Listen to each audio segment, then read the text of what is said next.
So you might have seen headlines recently about AI-designed viruses and been like, but I'm here as someone who trained as a microbiologist to tell you what you need to know, what isn't actually as scary as it sounds, and what is worrisome about this news. The first thing you need to know is that the specific viruses involved in this study are called bacteriophages. This is what they look like under the microscope, and they pose absolutely no threat to humans because they can only infect bacteria. These guys are all around us and inside us all the time, just going about their daily business munching on bacteria, because as far as we know, pretty much every bacteria has a corresponding phage that has evolved to hunt it. Scientists have actually been using this to our advantage for over 100 years, using bacteriophages to treat bacterial infections. And this medical application is only possible because bacteriophages completely lack any structural ability to attach to or infect human cells. They can only go after bacteria. So where does the AI of it all come in? Well, researchers at Stanford have developed an AI model that functions like an LLM, a large language model like ChatGPT, except the data that it's trained on is genetic code.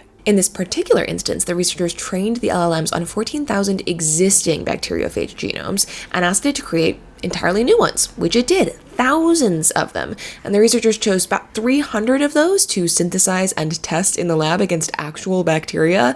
And then 16 of those ended up being functional, meaning they could infect and replicate inside a bacterial host. Now, this is a world first, the generative design of complete genomes. And the purpose here was to overcome bacterial resistance, not to antibiotic drugs, but to phages themselves. Because, see, bacteria can also become resistant to phages. It's sort of an evolutionary arms race. They can develop mechanisms to evade predation by phages. And if a bacteria becomes resistant to antibiotics and then becomes resistant to phages, we are completely out of options to treat that infection. That's a very real future that we could eventually be facing. And in this study, these AI-designed bacteriophages, when used in combination as a cocktail, could overcome bacteriophage-resistant E. coli. So that's the exciting part. The worrying part is this is proof of concept of the ability to create entirely novel functional genomes, maybe for things that aren't bacteriophages. Many scientists are raising the alarm about how regulation needs to be put in place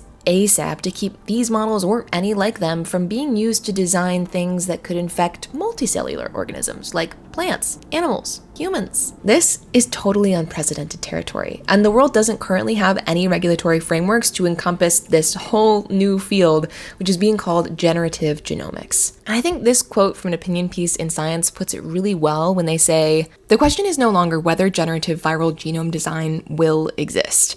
It is whether society can build oversight that allows its benefits to unfold while preventing it from enabling serious harm."